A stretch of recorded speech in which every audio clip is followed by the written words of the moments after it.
Hi, welcome back guys. This is your friend, the What If guy. Back with another fanfiction. This is the first part of What If Issei Became Corrupted Dragon. Now before starting, please give this video a like and subscribe to the channel if you want more videos like this. Now let's get into the fanfic. Issei and a few members of the occult research club were talking quietly when Ravel entered and greeted them. A holographic video call from Ravel's mother appeared moments later. Mrs. Phoenix wished them luck against Serorg and then turned her attention to Issei, reminding him that Ravel was to be kept safe. Ravel answered respectfully and blushed, and Issei assured Mrs. Phoenix that Ravel would be safe with him. The call ended and the room returned to its usual calm. Rias prepared to leave and Issei noticed. Rias asked Issei what she was to him and whether he would protect her and the others. Issei replied that he would protect them and that Rias was the president. Rias reacted with shock and anger and ran from the room, and Asia immediately followed her. Issei tried to follow, but Akino stepped in to block him. Kaneko and the others began to scold him, each voice hitting Issei in a way that felt like being stabbed. Each accusation stripped away his confusion and turned it to a hot, rising anger.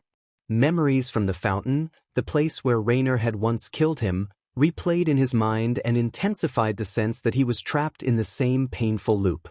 Issei struggled to find his voice as the pressure in his chest mounted. Inside his mind, the presence of the boosted gear and drag made him worry that his bond was fraying. He began to fear that something within him was changing for the worse. The mental space he knew as Crimson was warping toward black, unfamiliar constellations appearing where none had been before. He could not understand why this was happening now or why it centered on him. Gasper shrank back and hid in his box, too frightened to speak. Ravel looked worried but remained silent. The other voices around Issei grew sharper, calling him clueless and blaming him for things he could not see or explain. The barrage of words made his heart pound faster and faster. When the insults and accusations kept coming, Issei's restraint broke. A dark, swirling aura erupted around him, flaring out like a heavy shadow. The sudden force sent several club members skidding back and pinned them against the nearest wall, held in place by that shadowy energy. Ravel and Rossweiss were the only ones who did not fall under the pull. The aura felt denser and colder than anything he had experienced before, and it clung to Issei like a living cloak. Issei's voice, when it came, was raw and strained as he accused them of talking without understanding him. Akino stepped forward to calm him, but being addressed coldly by his use of her family name only deepened the hurt and anger he felt. Kiba tried to reason as well, and the shadowy energy shoved him back, leaving him winded and stunned. Zenobia attempted to speak, but the pressure of the aura prevented her from moving freely. Irina's voice trembled as she tried to interject, feeling weak under the unseen pinpricks of the situation. Kaneko struggled to use her power to free herself, but the darkness resisted and kept her immobile. Even those who had called him friend and ally felt like strangers now. Issei's thoughts tumbled outward. He had seen everyone carry old wounds and he had tried, in his way, to help them where he could. He could not understand why, after all he had done, they had gathered to condemn him so harshly. Inside his head, Issei felt like he had finally snapped. He saw, in harsh clarity, the faces he had thought he could trust and the effort he had put in for years. He remembered helping them where Rias had not, and the sting of feeling unappreciated and betrayed boiled over into a single, anguished realization. He had been doing everything he could, and now he was being judged for it. Those nearby felt the weight of his anger and the cold shadow that surrounded him, and the room for a moment held its breath as the club members were forced to confront the depth of Issei's pain.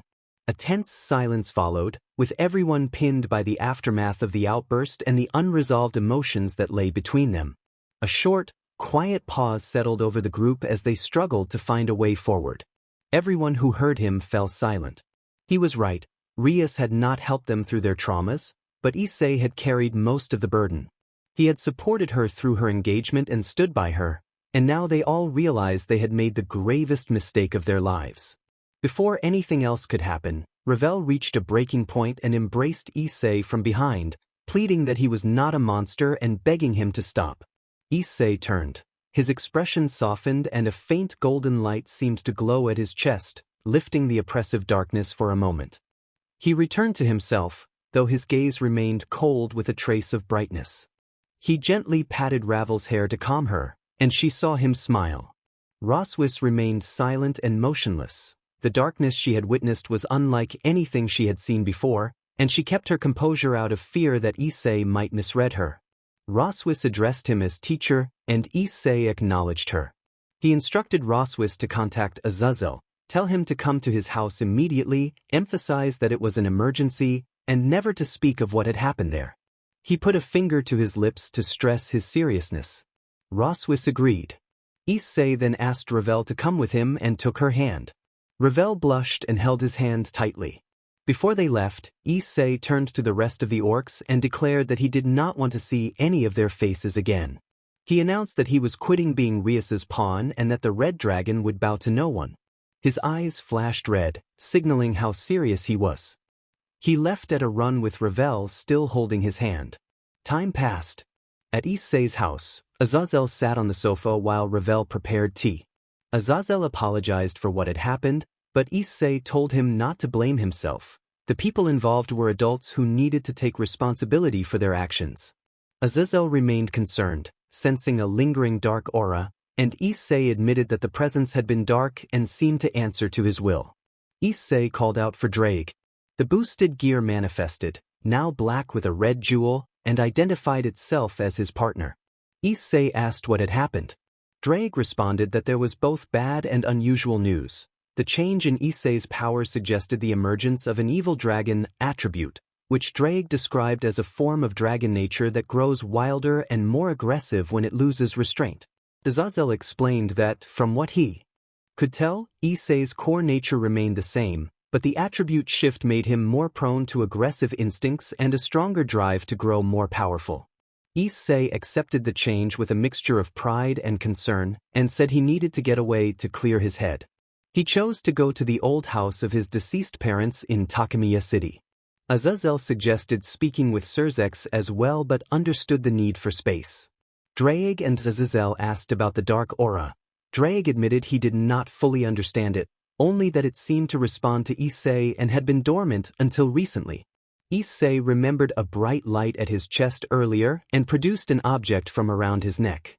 Azazel examined it and identified a powerful charm that appeared to have been worn to protect Issei from something, but it seemed to have been weakened. Issei confessed that his memories of the past were hazy, only peripheral glimpses here and there. Azazel acknowledged that uncovering the truth might take time. Ravel returned with tea. Issei thanked her and drank, feeling refreshed. They spoke about the upcoming raiding game with Serorg. Issei reminded himself that he had promised a battle and resolved to attend, but only for that fight and no other events. He would go soon, staying would only create more trouble. Azazel prepared to leave for the underworld to speak with the demon lords. Before departing, he asked whether Issei bore any ill will toward Roswis. Issei said he did not. Roswis had not understood what had been happening and had done nothing wrong. He added that she was a good and mature person, unlike the children who had caused the trouble. Unbeknownst to him, Roswis had overheard from the house. She felt a surge of happiness and her heart raced at his praise. After Azazel left, Issei packed his belongings. Ravel entered the room and quietly closed the door. She apologized, saying that if her mother had not called, the earlier events might not have occurred. Issei reassured her that her mother had acted out of concern and that, thanks to the disruption, he had finally seen people for who they were. He explained that staying would only invite further trouble. Ravel asked to accompany him, insisting she could not leave him alone and that she needed to know he would be all right. Issei paused, then stepped closer and wrapped his arms around her in a calm, protective embrace. He accepted her request to come with him and smiled. Ravel replied that she would go with him. A woman stood watching the sky and felt his presence after many years apart. She murmured that they would finally meet their master. Chapter end. Ravel Phoenix, Roswise, Meiko Suzumoto, Anna Okudra, Megumi Morisaki, Himari, Shizuku, Rinko Suzumoto, Lislet L. Chelsea, Keisu Jinguji, Issei Ajiha, Yu Shimamura, Office. Chapter end. Issei packed his belongings into a huge suitcase while Ravel assisted him. After a few minutes, a cab arrived and honked. Issei, holding the suitcase in one hand, remarked that it looked like their ride, and Ravel agreed that they should leave before anyone else appeared. Issei opened the cab door for Ravel in a gentlemanly manner, and she thanked him with a blush before boarding. Issei then told the driver their destination, and they departed together, beginning a new chapter away from the peerage conflicts and petty squabbles. Back at the estate, a magic circle appeared. Rias Gremory and her peerage, except for Rosswise, gathered in alarm and called for Issei, but no one answered. They scattered to search for him in panic and guilt. Rias attempted to locate him with her piece, but the signal seemed blocked. Asia then announced that she had found a note. Asia handed the note to Rias, who felt her heart race as she read it aloud. The note said that if they were reading it, Issei had gone to a different place to escape betrayal. He admitted he had not been perfect, that he was not a gentleman like others, not as strong as some, nor as sharp as others, but he had tried and grown stronger for them and had believed he mattered. The words pierced them. He confessed nightmares and a fear he had kept inside, and he accused them of showing their true, selfish natures.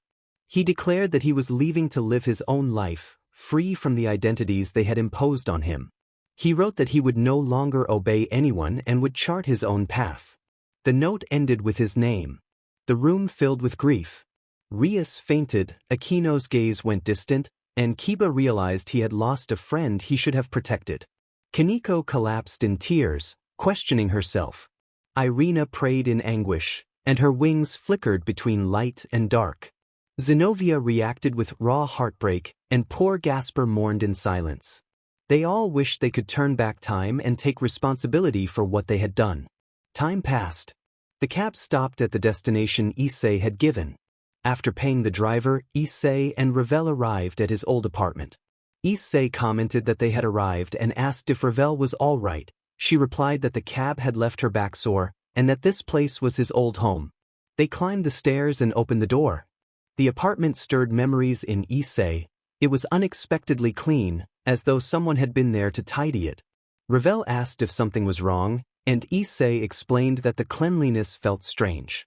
They agreed it was odd but decided to deal with it later and began to unpack.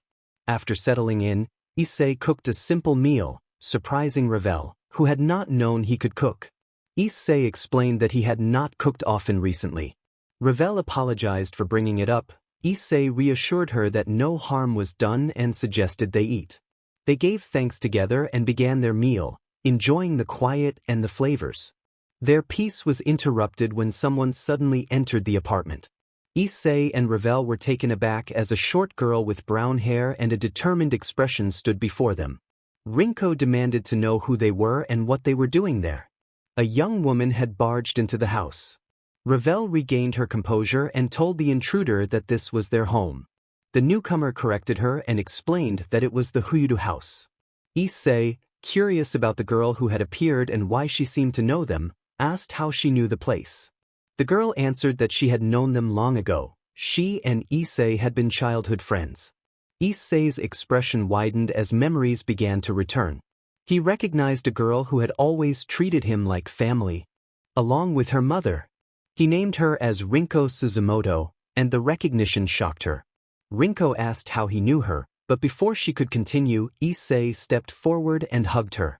Rinko protested at first, then froze at the sight of Issei, her face flushing. She returned the embrace with tears. Rinko said that Issei was back, and Issei gently comforted her. Ravel watched and felt a small twinge of jealousy, though she kept it to herself. Sensing the need to move the conversation along, Ravel cleared her throat to break the moment, and both released the hug, faces slightly flushed. Ravel introduced herself in a formal tone as Ravel Phoenix of the Phoenix family and said she was Issei's assistant. Rinko bristled inwardly at the mention of Issei's assistant, interpreting it as a sign that Issei had moved on, but Issei laughed awkwardly and tried to calm both women. Issei asked Rinko if she had been keeping the house while he was gone. Rinko confirmed that she had mostly been cleaning and maintaining the place for him. Issei thanked her, and Rinko blushed at his gratitude. When Issei asked about her parents, Rinko's expression turned sorrowful. She revealed that her father had passed away 3 years earlier. Issei was taken aback and asked why he had not been told. Rinko explained that they had not wanted to make him sad or distract him from his studies in Kuo. Issei insisted that he would not have avoided them because of grief, he would have shared their pain. He hugged Rinko tightly and promised that he would not turn away from her or her mother, that her pain would be his as well. Rinko cried with a mix of happiness and sorrow, and even Ravel seemed touched by Issei's sincerity. Hours passed as Issei, Rinko, and Ravel talked about many things, deliberately avoiding supernatural topics so as not to involve Rinko in that part of Issei's life, at least not yet. Late in the evening, Rinko returned to the neighboring house where she lived, and Issei told her he planned to transfer to the local school. Rinko brightened and suggested he join her school, explaining the layout and what he could expect. Issei considered it and decided it might be a good idea. Rinko felt a bit put off by Ravel's presence near Issei and the impression that Ravel carried a certain noble air, but she set that worry aside for another time. Back at his own house, Issei and Ravel went to their rooms to sleep. Ravel wished him good night, and Issei returned the sentiment. He lay in bed mentally exhausted and sensed a presence calling to him. Draig, speaking within Issei's mind, asked how he was feeling. Issei admitted to feeling oddly free, as if a cage had been removed. Draig likened the change to feeling more like a dragon unbound. Issei asked whether anything had happened to the boosted gear while he had not been using it. Draig explained that the mental space had changed somewhat, and there were more noticeable effects on Issei's body. Draig described the changes. Issei's body was taking on more dragon-like qualities, his magical reserves were growing, his endurance and resistance had increased, and his physical power was becoming more substantial. He would need to eat more to support this new state, and his drive to fight would intensify over time. His emotions might become stronger and more focused when he had a goal in mind. There were advantages, Draig warned, but also vulnerabilities. Certain weapons and poisons effective against dragons could pose problems. Issei accepted the explanation with a mixture of resolve and determination. Draig noted that Issei still retained a sense of reason, which was important. Issei resolved to train and grow stronger so he could protect those he cared about and reclaim his place, declaring that the Red Dragon's return would be known to everyone. Issei spoke with a proud, serious tone that left Draig unable to believe what he had heard. Draig, who had long teased his partner about his attractions, could hardly reconcile the change in Issei. In one sense he felt proud, in another he worried about Issei's state of mind. Still, he hoped Issei would find happiness in time. After some quiet conversation they went to bed, ready for the new days ahead filled with laughter, new people, and unknown supernatural challenges. Unbeknownst to them, enemies lurked in the shadows. Those enemies sensed that a Slayer family had awakened, feared for their lives, and planned to eliminate Issei before he could become a threat. The next day Issei woke, sighed from sleepiness, and went down to the kitchen. Meiko was there preparing breakfast and greeted him warmly. He recognized her immediately as Meiko Suzumoto, Rinko's mother, and the sight of her made him smile. Meiko expressed how much he had grown and how hard it was to believe how quickly he had changed. Issei felt his heart beat faster at her words. He returned a brief, comforting hug like the one he had shared with her in childhood, and the embrace calmed him. Meiko observed with a warm smile that he still behaved much like he had as a child. They continued to catch up, and Issei explained that he planned to stay and transfer schools, mentioning that Rinko had told him about her own school and recommended it. Meiko said she was glad he had chosen that school and that Rinko would be happy to see him there. Issei mentioned that most things had been all right and that he had met many people before deciding to return home. Meiko admitted she had been lonely without him, and Issei assured her that Rinko had been around and that he had heard about Mako's husband. He offered his condolences, and Meiko replied that she had moved on and needed to be strong for her daughter. Meiko added that she had been thinking of making breakfast for him and his guest. As they talked, Ravel entered and cheerfully announced that they had a visitor. Issei introduced Meiko to Ravel, explaining that Ravel was his assistant, a phoenix, and someone close to the family. Ravel was surprised to learn that Meiko was Rinko's mother. She felt a little intimidated by Mako's presence but resolved to do her best to support Issei and his household. Meiko laughed softly at Ravel's reaction and playfully promised to take care of them. Time passed.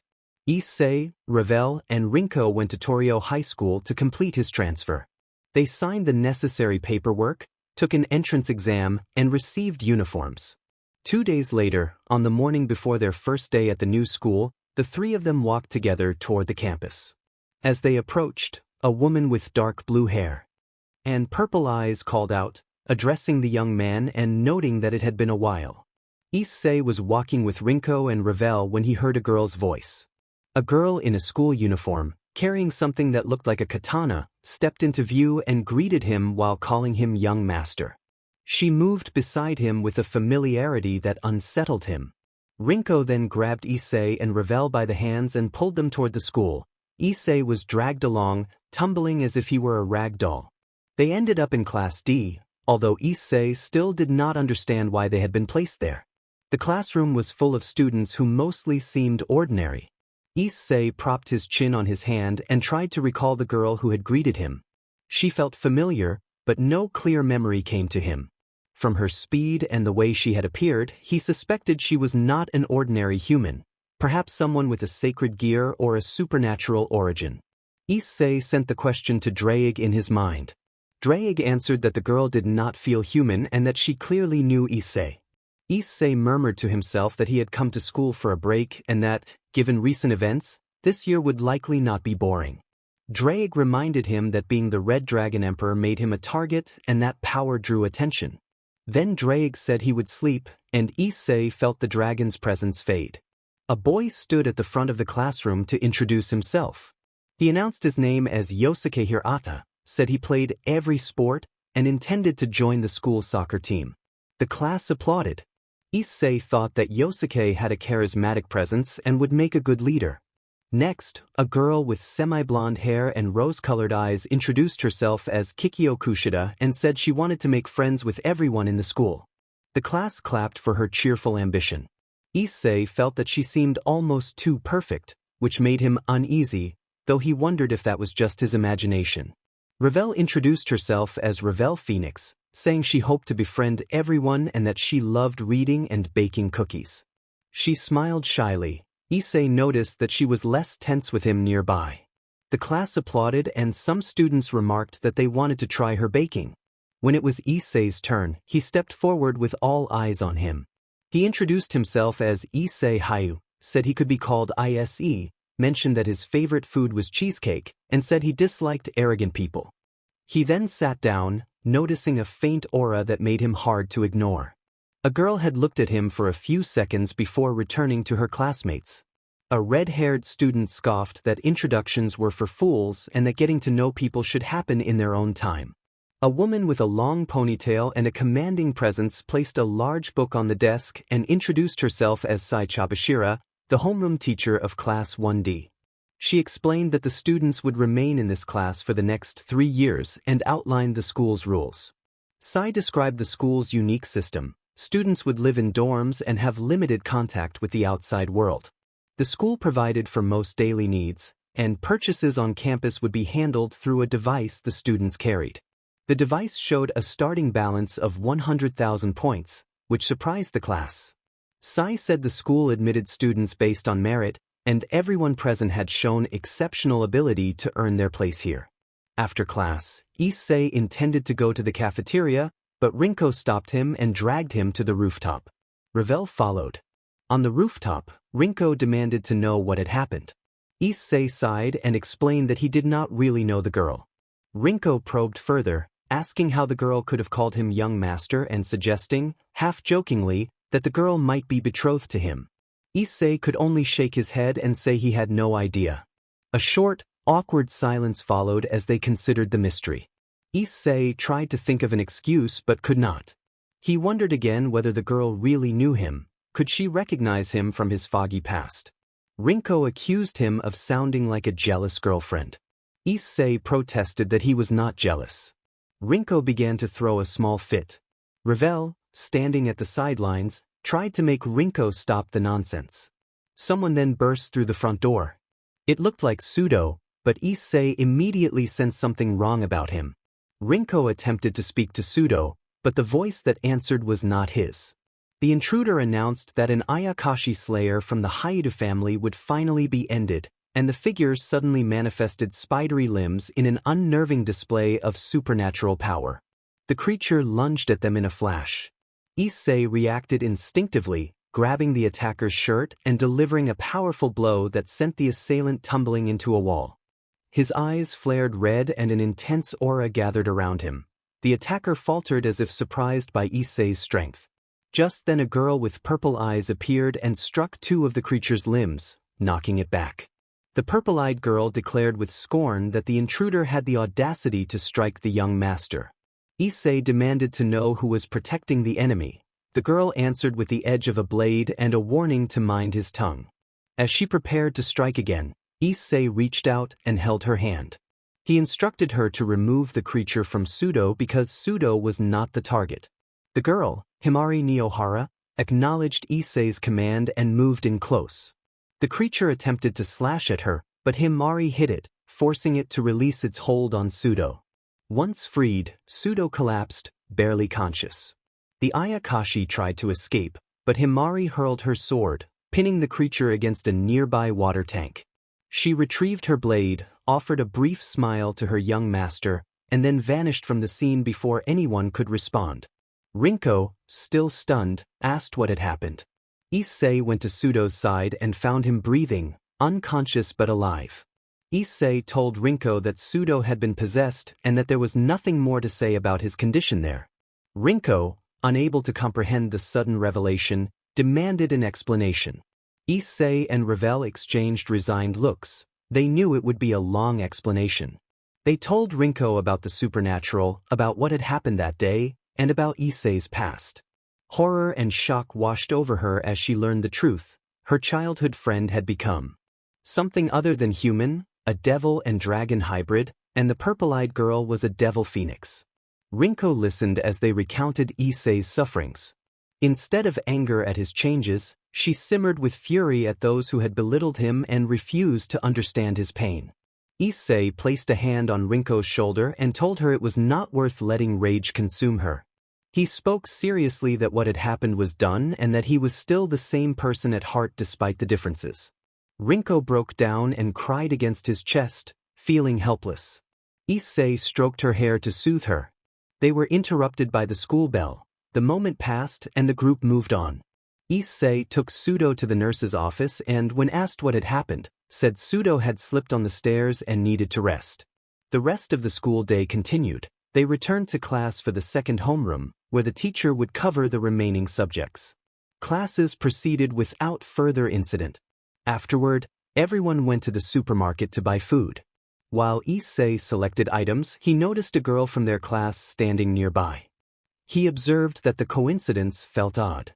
The girl commented on the coincidence, and Issei responded with a mild retort. She ignored him and continued shopping. Issei remarked that since they would be sitting together for 3 years, he should at least know her name. The girl remained silent for a moment and then finally gave her name as Suzune Horikita. Issei noted that Suzune was the sister of the student council president. Suzune turned away and continued picking out inexpensive items, explaining to herself that she did not need anything more costly. Issei teased her about buying cheap goods and suggested she was strange and not good at interacting with people. Suzune countered that she did not intend to work with others the way most people did and pointed out that some items on the shelf had been taken by those who used all their points early in the month. The two traded barbs when an outside voice interrupted. They, along with Rinko and Ravel, turned to see what the disturbance was. Outside the store, Sudo was in a tense confrontation with 3 students from Class C. After a brief commotion, the group dispersed. Issei and the others watched for a moment, deciding not to interfere further. She took her basket with the things she had bought and left. Issei sighed, thinking this girl was difficult but not unlike others he had met. After he returned to the dorm, everyone went to their rooms. Issei ate the meal Ravel had prepared as if there were no tomorrow and felt completely full. He sat on his bed, thinking that even the first day had been strange, but he would have to consider it later. Something moved in his futon. When he lifted it, a girl with cat features and a tail sat there. Most people would have screamed, but Issei stayed alert and cautious.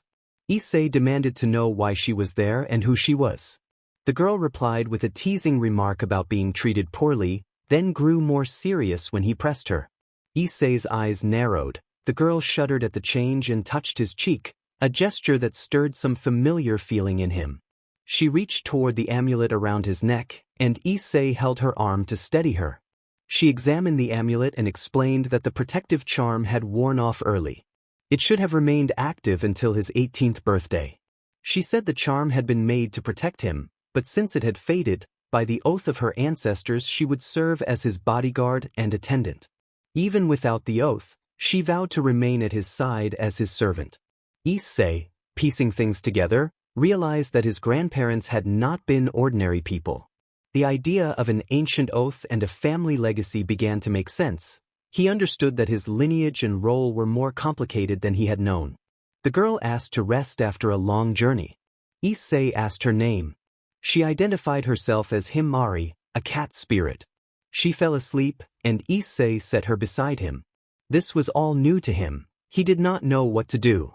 Drake's voice reached him with information. The dragon explained that Issei was not paired with a normal partner and that having an ayakashi, a spirit, serving him was noteworthy. Issei asked what ayakashi were. Drake described them as spirit-based beings, some like ghosts, others formed from imagination or bound to places. Their strength varied, many were not powerful alone, but in numbers they could overwhelm someone.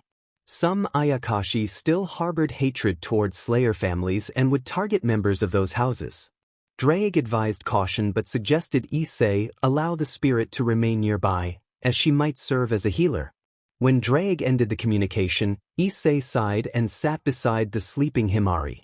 He adjusted her blanket and, as a small gesture of comfort, gently touched her ears.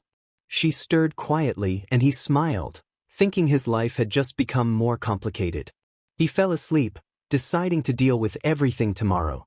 The next morning Issei woke to find Himari still asleep beside him. He dressed in his uniform and opened the door to a knock. Rinko and Ravel stood there, shocked to see the cat-featured girl in his room.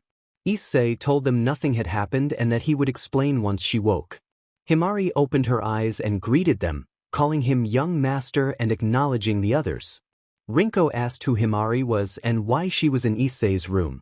Himari explained the history. The Haida family was one of 12 families sworn to protect humanity from evil spirits, often called demon slayers or exorcists. These families had once worked with an old government that waged war against the Ayakashi, and many had died. Some Ayakashi retained deep hatred for the Slayer families. That animosity had changed in one case when an ancestor of Himari accepted a spirit instead of destroying it. That spirit swore an oath to follow the Hayadu family. Himari said she was bound by that ancestral oath and would be forever under Issei's care. Rinko suggested that Issei's role was to protect humanity, and Himari confirmed that his contracts obligated him to that mission. She added that although the number of hostile beings had decreased, the resentment toward Slayer families persisted. Himari revealed that she had been cared for by Grandpa Gen and Grandma Sawa for a long time, but she could not remember her past because the charm had been so powerful it had suppressed her memories. Regardless, she promised to remain at his side and never stray from his path. Himari moved closer and embraced Issei in a comforting hug. He felt that same unfamiliar sensation again. His mind did not recall the details, but his body reacted as if it did and he returned the embrace. Ravel watched with a small, approving smile, thinking Issei's heart was beginning to heal, though not completely. Ravel cleared her throat to get everyone's attention and explained that since Himari would be near Issei, she needed to know more about their situation. Ravel introduced herself as Ravel Phoenix, a devil of the Phoenix family, and noted that Issei's partner nature was dragon-related. She also revealed that Issei's humanity had been lost some time ago. Himari looked at Issei intently, unable to sense his humanity, and asked who had taken it from him and why he had not spoken of it. Himari held him closely, and Issei felt a hollow ache seeing her so tender. He sighed and explained to her, briefly, how he had come to know the supernatural. Every word he spoke made Himari cry and flood with anger toward Rias Gremory for having hurt her master. Himari's fury was fierce but contained, She vowed to protect Issei and promised she would never abandon him again, even if the whole world turned against them. Issei rubbed her back to calm her, and when she slipped her arms around him and pressed close, he simply nodded and smiled. They went to school together. Before the first PRD began, Himari was introduced as a new student, everyone greeted her, and she sat in front of Issei so she could keep that promise to be near him. For once, the school day passed smoothly for Issei. After classes, he left through the school gates with his classmates but was stopped by Kushida, who asked him for a favor regarding Horikita. Issei sighed and did what he could, though it did not satisfy Kushida. Despite that, Kushida did not relent, and Issei left with a slight unease about her behavior. He returned to his room where Himari was waiting. He did not mind her being there. He sat on the bed while she hugged him from behind and rested her head against him like a cat leaning on its owner. They fell asleep, unaware that things would change soon. Days passed, and Class D showed the same careless behavior. The teacher performed her duties without harsh reprimand, while many students wasted their time on games and manga, with some even skipping school altogether. Issei and his teammates studied properly and maintained good grades, but it seemed that even that might not be enough. At the end of the month, the whole school gathered, tense about the class points. Class D erupted in noise when no one had received their points. Teacher Issei entered the classroom and called for calm. Issei then explained that the points had been transferred, but the class did not see them. The students protested, and Issei gave a thin, almost smug smile. Issei told the class that a combined total of 98 tardies, 390 absences, and numerous cases of cell phone use and chatting in class had been recorded. Because the students had used their points thoughtlessly and failed to show readiness and merit, the result was that the class had effectively lost all allocated points and would receive nothing. The announcement left many students shocked and pale. When students complained that it was unfair, Issei responded with stern disapproval, saying that the school judged students by merits alone and that, by that standard, the class was undeserving. The teacher's words made the situation clear. They would have to face the consequences of their behavior. After Issei-sensei's announcement about the withheld class points, Issei sat at the far end of the school pool, thinking about how to salvage the class's standing. If they did nothing, they would remain with 0 points. As he sighed, Horikita approached him in a swimsuit. Horikita asked what he was brooding about, and Issei answered that he was thinking about their class's performance. Horikita observed that the rest of the class seemed to be enjoying themselves and wondered how anyone could be so carefree when their standing was at stake. Issei suggested that not everyone succumbed to despair, some used fun as a way to cope. They watched others playing in the water and noted that, while the classmates seemed immature, constant seriousness could be tiring too. Horikita admitted that, in some ways, they resembled those students. Issei remembered Issei-sensei's lecture about the S system. In his memory, Issei-sensei had explained that the S system evaluated students in real time with numerical scores. She had displayed the rankings on the board and informed everyone that Class D had 0 points. Issei had noted, with a hint of disbelief, that she had never seen a class lose so many points in the first month. Hirata had stepped forward then to ask for criteria on how to earn points. Issei had told them that the school prepared students for the real world and would not hold their hands. They needed to figure out how to earn points on their own. She had written the class's first-month totals on the board and explained that first-year students typically began with about 1,000 collective points, but Class D had lost nearly all of theirs. Issei had said that classes could be promoted or demoted based on points. If a class earned more points than the class above them, they could be upgraded and the other class demoted. There would be opportunities at the midterm. She had added that, given the students' poor test results so far, the threat was real. If any student from the class received a failing grade on midterms or finals, expulsion would be a possible consequence. Issei sat in the empty pool area, turning each of those warnings over in his mind, determined to find a way to pull the class back from the brink. Some classmates were angry and some were afraid. Issei sat in his chair thinking this year would be interesting. He did not falter and welcomed the extra challenge. He looked at the girls and sensed that this year would be hectic. The teacher warned that, considering what had happened, every student would need to change their habits. If they did not get their act together and earn A's on the tests, they would be in serious trouble. Several students agreed and added that, beyond individual scores, the class needed to reach Class C if they wanted any hope of advancing. One classmate remarked that Issei had sounded like Chabashira earlier. Issei denied it. Susan Horikita then asked whether he played any sports. Issei explained that he had not done anything extraordinary, only some informal training. Another girl observed that his forearms looked muscular, and Kushida quickly interjected to invite Horikita to join them for swimming. Horikita brusquely declined, saying she did not want to join. Issei spotted Himari, Rinko, and Ravel in the pool and decided to join them. They greeted him warmly and they had some light fun together. A few girls watched with jealousy and some boys wondered why Issei was so popular. Then Issei heard a distant voice telling him to forget everything and warning that he would die otherwise. The voice disappeared. Issei and the dragon inside him, Drake, exchanged thoughts. Drake confirmed that he had heard the voice and suggested that some Ayakashi were on the move, possibly targeting Issei. They agreed that the Ayakashi preferred not to confront targets publicly and that numbers could increase their threat. Issei cut the mental link and listened as Hirata began addressing the group.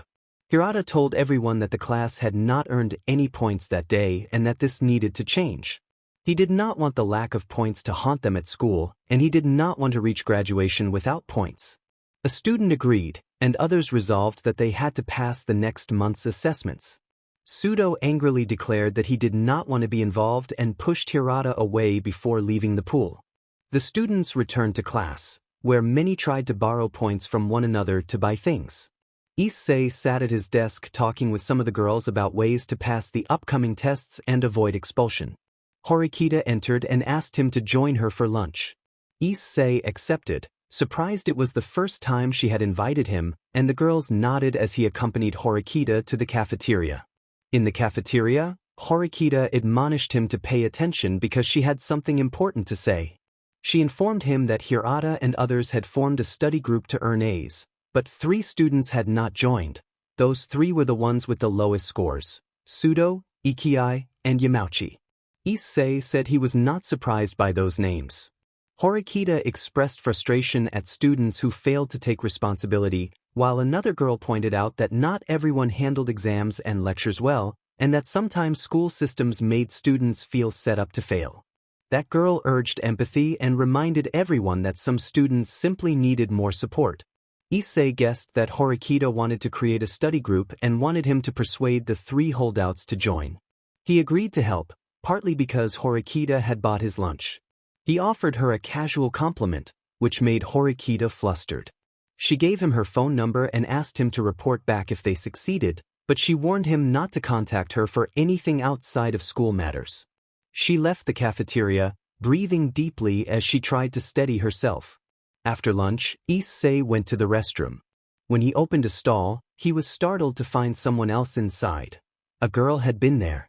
He immediately apologized, closed the door, and hurried out, embarrassed and determined not to be seen as intrusive. The girl followed him angrily, intent on confronting him for the misunderstanding. Issei ran through the corridor with other students watching, and he rushed into the science lab to escape the confrontation.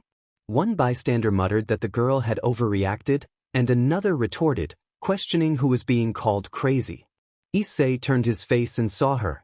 He immediately apologized, explaining that he did not realize she preferred men's clothes and had assumed she was a butler. Subaru quieted him, insisting that no one else must hear them. When Issei demanded to know why she had chased him, Subaru said she had only done it to protect her identity. Issei assured her that he would not tell anyone, but Subaru asked how she could trust him. She proposed they exchange names so they could be sure of one another. Subaru introduced herself as Kono Subaru of Class D. Issei replied that he was Issei Hai, also of Class D, and remembered seeing her near Horikita. Subaru grew anxious, warning that she could not afford to be discovered at school. Issei pressed for proof, and Subaru confirmed that she needed secrecy because of family expectations. Their conversation was abruptly interrupted when a hazardous container slipped from the roof.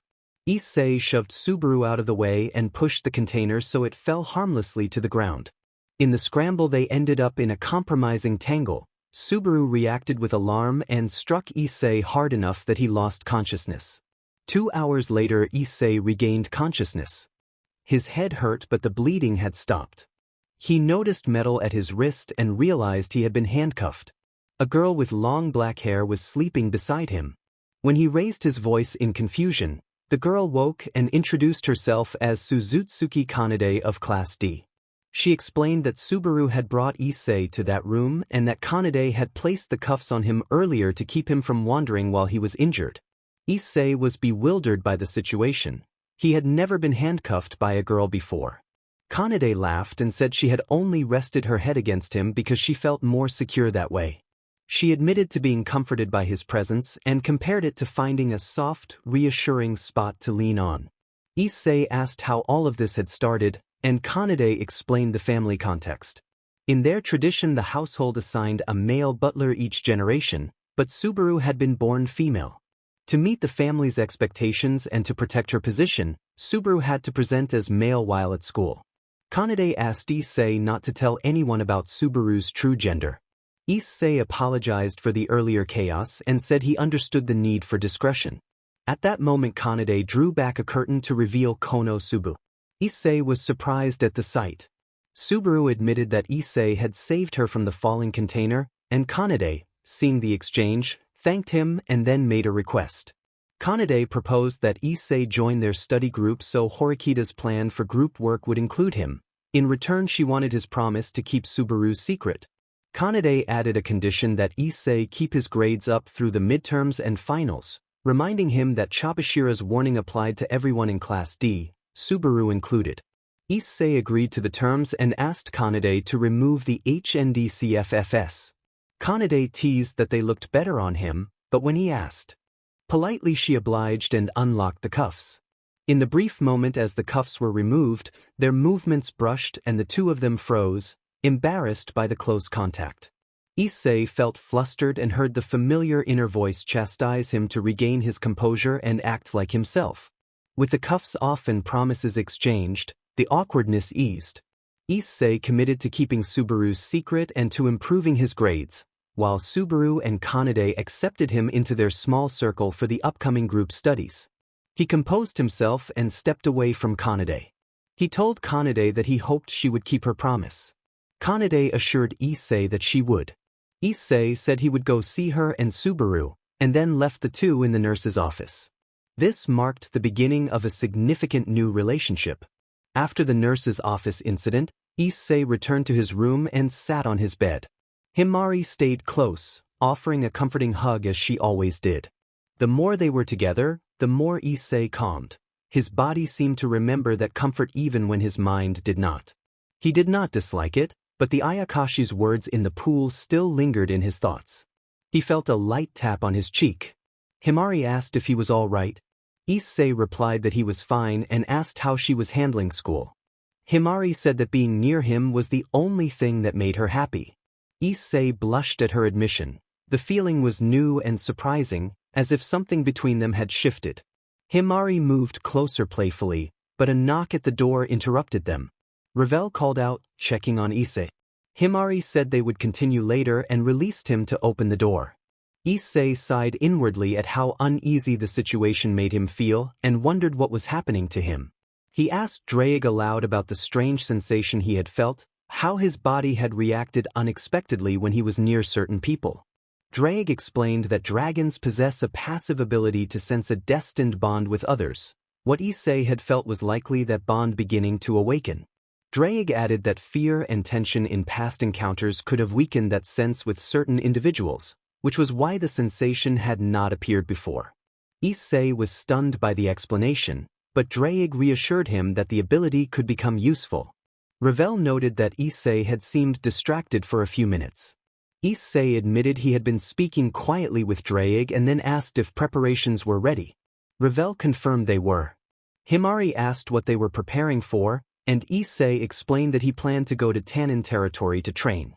Himari insisted on accompanying him, reminding him that her grandparents had entrusted her to be his protector and that she wanted to stay by his side. Issei hesitated, then agreed on the condition that she remain within his sight. Himari readily accepted. They teleported to Tanin territory. In the underworld, Issei stood in his combat clothes before Tanin. Tanin remarked that it had been a long time since they had seen each other's hatchling. Issei explained that he had come to train for the raiding game and that he always kept his promises, including one to Serorg to give a proper fight. Tanin mentioned a rumor he had heard about a fallout between Issei and his king. Issei admitted the situation was complicated and suggested they talk about it after training. Tanin agreed. Time passed. Issei lay on the ground, breathing hard and bearing the marks of a tough sparring session. Facing an opponent of Tanin's caliber was a serious challenge, but it had not deterred him from improving. Tanin admitted he was impressed with how much Issei had grown since they last met, though he teased that Issei still had a long way to go. Issei vowed to surpass him soon and promised to prove it. He then began to explain what had happened. Issei explained to Tanin what had happened days ago, how the ORC had belittled him without ever explaining what the problem was, and how he had snapped. He told Tanin about the dark energy that had come with the change, how his sacred gear had shifted color, and how he had become a partly corrupted dragon. When he finished, Tanin sat in a daze. The idea of a corrupted dragon, an entity driven to fight relentlessly, was new to him, but he could see that Issei remained in control. Tanin could feel the impact of Issei's punches. The force was unlike anything he had expected. It was more than a tease to a regular opponent, and the matter of Issei's tangled feelings made the situation harder to sort through. Tanin admitted that dragons often teased one another and sometimes fought when drunk, but he had never seen anyone deliberately belittled. He apologized for how Issei had been treated and advised patience, telling him not to make rash decisions while still hurting. Tanin suggested asking Azazel about the dark energy. Issei said that Azazel had no idea. Issei described the strange energy as dark tendrils shaped like hands that could grasp and immobilize a target and inflict different kinds of torment. Tanin frowned, saying he had never seen or heard of anything like it either.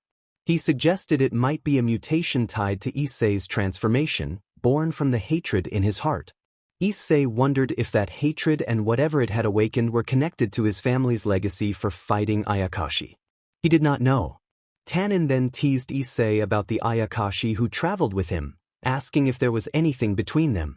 Issei, embarrassed, said there was nothing yet and that he was not ready. Tanin grew serious and lectured the young dragon about life's balance of joy and sorrow. He urged Issei to shoulder both the good and the bad, to learn from failure and turn it into strength. He recounted his own path to becoming a dragon king, saying that discipline and sacrifice had shaped him. He had accepted a difficult bargain, becoming something like a devil in exchange for the territory that allowed him to cultivate a dragon apple so that dragons who depended on it would not starve. It had cost him his freedom, but he had no regrets, because the sacrifice ensured the survival of his brethren. Issei listened, understanding that life demanded hard choices and perseverance. Training resumed. Issei was determined not to be prey any longer. Even if part of him had been corrupted, he would not let that define him. He would become a predator on his own terms. While Issei and Tanin trained, Himari sipped tea with Ravel and watched the two practice. Ravel confirmed that Issei had become noticeably stronger and described her relationship with him. She recalled an earlier incident when Issei had fought her brother and, after overwhelming him, had stopped when she intervened. The display had left her mesmerized. What had begun as admiration for his fighting spirit had shifted into a deeper desire to support him. After that, she asked to manage his affairs, to be closer and help him recover from the consequences of the battle. Ravel explained that Issei had been shaken by his experience and had developed a fear of dragons. With help from Rias and others, he had begun to move past it. Her admiration had become a commitment to be there for him when he needed help. Himari listened with growing interest and a quiet pang of jealousy that she quickly tempered. She decided she would also work to heal and support her master. She told Ravel she did not plan to step aside, and Ravel answered that she had no desire to monopolize Issei. She was not the kind to manipulate or demand everything to herself. Both women agreed that they wanted Issei's happiness and that they would try to help him, each in her own way. The second round of training had been intense. Issei collapsed to the ground, exhausted. Tanin, who had pushed him without mercy, said it was time for Issei to return home and rest. They would continue the next day. He admitted he was impressed and hinted that the next session would be even harder. Issei groaned that his body ached, and Tannen assured him he would recover. Ravel approached Issei and pressed a phoenix tear into his palm to mend his wounds. After brief farewells, everyone returned to the dorm. Issei took a long hot shower to relax, then crawled into bed and checked his phone. A message from Kanade announced that the mission had been accomplished, which meant the three would be in the study group. The next day, Issei sat in the library with the other students in the study group, and the session was not going well. Sudo, furious at Horikita, challenged Horikita to call her incompetent again. Sudo then reached out and grabbed the front of Horikita's shirt in frustration. Kushida urged Sudo to stop. Sudo dismissed algebra outright, saying that basketball would be a better future than studying books. Horikita replied that studying required patience, adaptation, and dedication, and that Sudo's attitude would make progress impossible. Sudo announced that she would leave rather than waste her practice time. Several others agreed and began to walk out.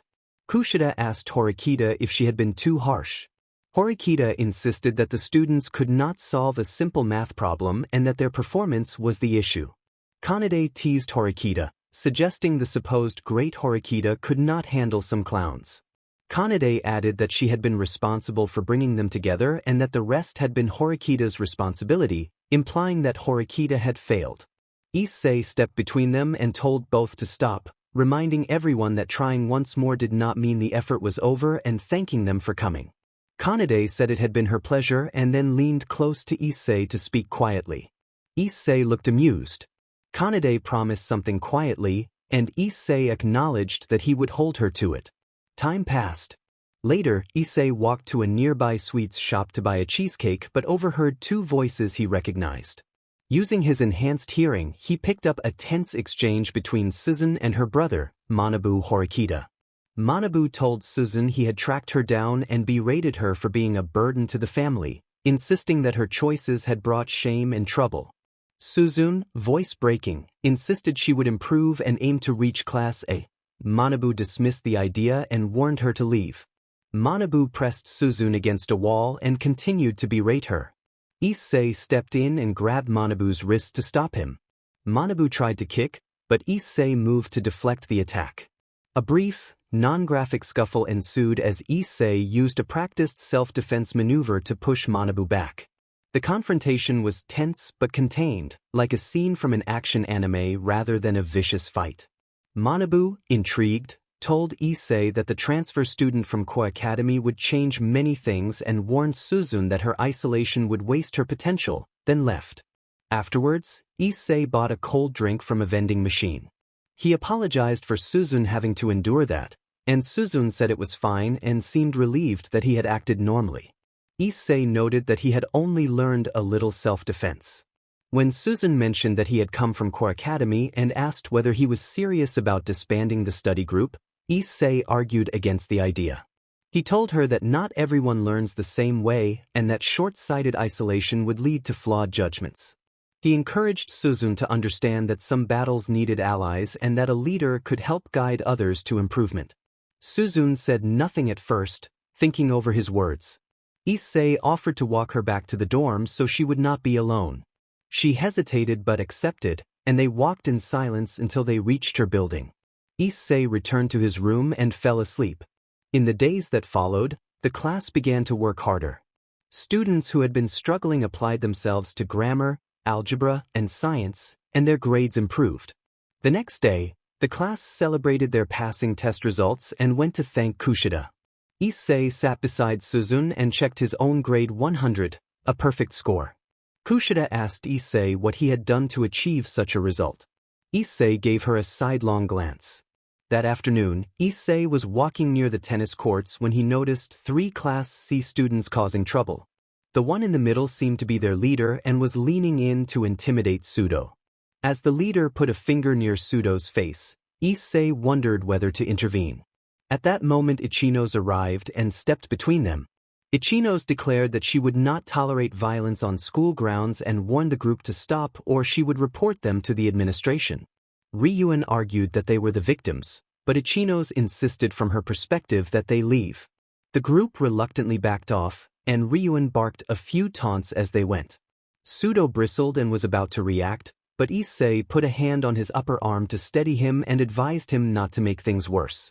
Ichinos apologized for the inconvenience and then left, and Issei watched her go, struck by how she resembled Rias yet seemed different.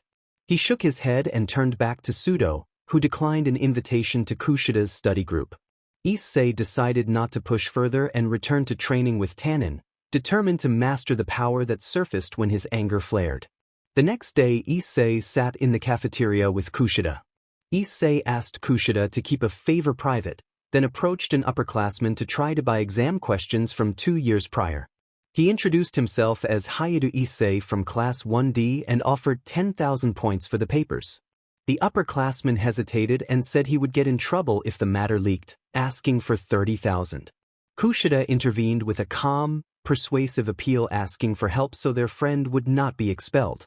She negotiated quietly and earnestly on Issei's behalf. After some back and forth, they settled on 15,000 points plus the upperclassman's first midterm as a bonus. The upperclassman agreed, and Kushida and Issei left with the exams. Later at the park, Issei and Kushida compared the old test with the recent quiz. The two were identical down to the wording. Issei concluded that at least their classmates could be helped to pass the test without trouble if the copies were distributed.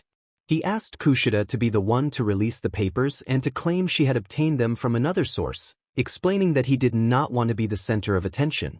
Kushida agreed. As Issei sat on a park bench, he sensed Subaru and she appeared beside him. Issei noted that Subaru's hiding spot only worked for someone who could not hear her breathing, and he asked what Kanade had requested. Subaru said Kanade had asked her to assist Issei when things were going badly. Issei explained his motives and said he wanted the others to know about Kikyo Kushida, since Kushida's kindness sometimes seemed too good to be true. Subaru offered what help she could but admitted she might not have all the answers. Issei suggested forming a study group and encouraged Subaru to ask for help with difficult material so no one would be expelled. Subaru, normally reserved, seemed flustered but appreciative that a classmate cared so much. Kushida distributed copies of the exam to classmates before everyone returned to their rooms, explaining a plausible version of how she had obtained them. Many students were relieved, knowing what to expect on the test. The next morning the class celebrated for having performed well, but the teacher reminded them that while most had raised their class average, not everyone had passed. The teacher announced that Kent Sudo had a failing grade. She marked his name on the red line and calculated the score. Miss Chapashira explained that the minimum to pass a test was 40 points and that, after averaging the grades, the result had come to 39.8. Sudo froze with dread when he realized he had failed by 1 point. Miss Chapashira acknowledged that they had known each other only a short time, but she could see he had done his best. She reminded him that the penalty would be carried out after class. Sudo, in denial, insisted that would mean expulsion. A classmate asked if anything could be done to help him, but Miss Chapashira replied that a failing score was a failing score. She then told Sudo she would be waiting at the faculty to initiate the penalty and almost left the classroom, but she glanced toward Issei. Issei noticed the look and wondered whether she wanted him to intervene. Issei rose abruptly and left to follow, and Suzun decided to follow him. On the rooftop, Miss Chapashira was smoking and warned Issei that if he did not attend his second homeroom he would become a tardy habitual. Issei shrugged that breaking the rules once would not be a terrible thing. Rules were sometimes meant to be bent. Chapashira reminded him of someone who had lived that way and had died because of it, but Issei said that was not why he had come.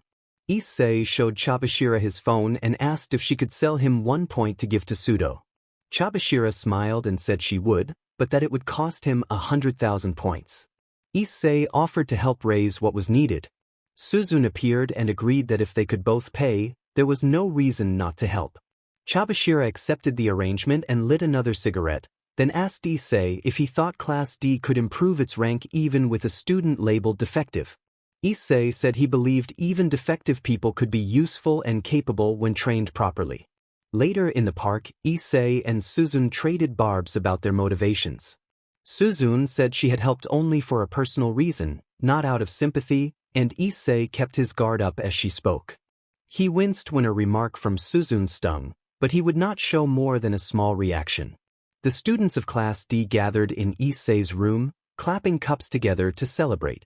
Himari sat beside Horikita in school clothes and quietly drank green tea, trying not to react to the boisterous crowd.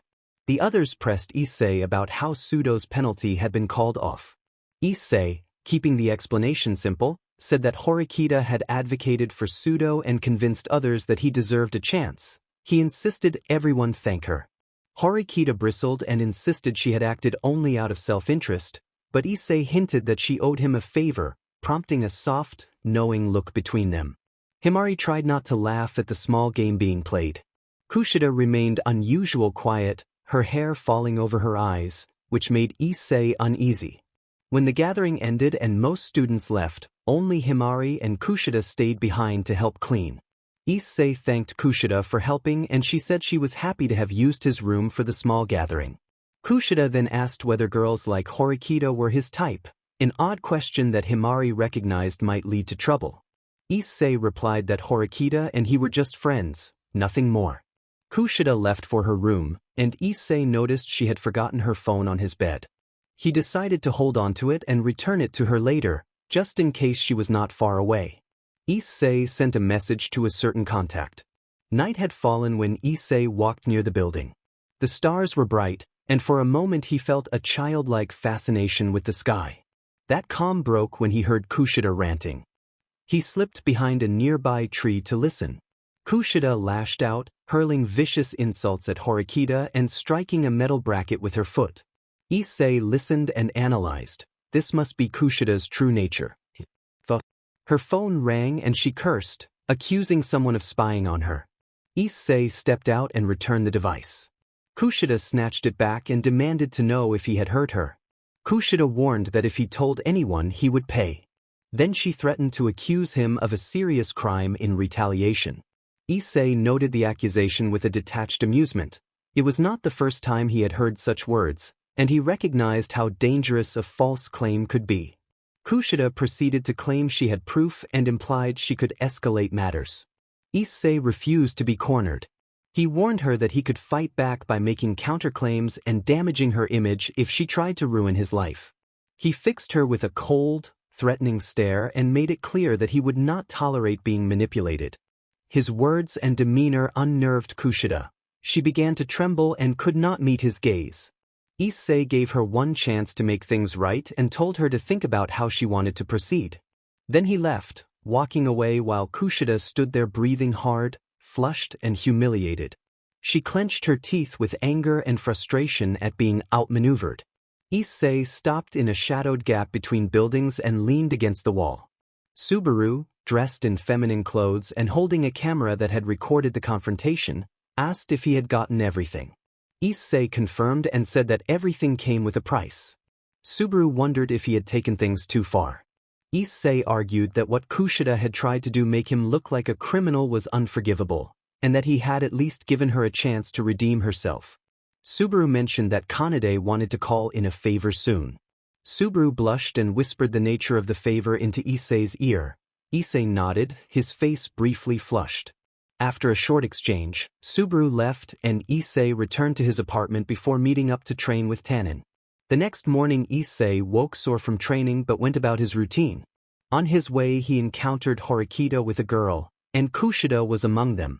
Horikita asked Issei if he was going to stand there or move. Issei said he would pass and entered the elevator. Kushida offered a false sweet greeting and commented that he seemed to have had a rough night. Issei snorted. Her sudden switch in demeanor did not fool him. He ignored her and stepped close to Horikita, whispering to point out that they were not usually seen together. Horikita explained that she had been waiting at the door. The elevator doors opened and Horikita walked off alone, leaving Issei and Kushida behind. Ichinos arrived, and Issei was struck by how much she resembled Rias Gremory. Drake told Issei that Ichinos was not Rias and urged him to let the past go, warning that dwelling on it would prevent him from moving forward. Issei silently agreed to try. Ichinos greeted them and dismissed the idea of being anyone's boyfriend, stating that she had standards. The group dispersed and the day continued, each person carrying the tensions and decisions from the night before. Issei noted the day had started strangely when the teacher announced that a technical problem with the system would delay the distribution of points until further notice. The teacher explained that it was out of their control and asked everyone to be patient. Some students wondered aloud whether the school would compensate for the delay, and a few argued about the potential consequences, but the matter was left unresolved. That afternoon, Issei walked beside the school building and found Ichinos waiting for him. Ichinos apologized for approaching him and then hesitated, clearly anxious. Issei asked what was wrong. Ichinos admitted she had found a confession letter and did not know how to handle it. She did not want to hurt anyone and asked Issei to pretend to be her boyfriend for a short time so the situation would not escalate. Issei quietly weighed the request, surprised by the nervous flutter he felt despite himself. He sighed, wondering if agreeing would only make things more complicated. Before Ichinos could continue, another girl appeared and demanded to know who Issei was. Ichinos introduced him awkwardly as someone from Class D, and the other girl pressed for clarification of their relationship. Ichinos faltered while trying to speak. Issei stepped in and identified them as friends, then turned to Ichinos and gave a direct, calm piece of advice.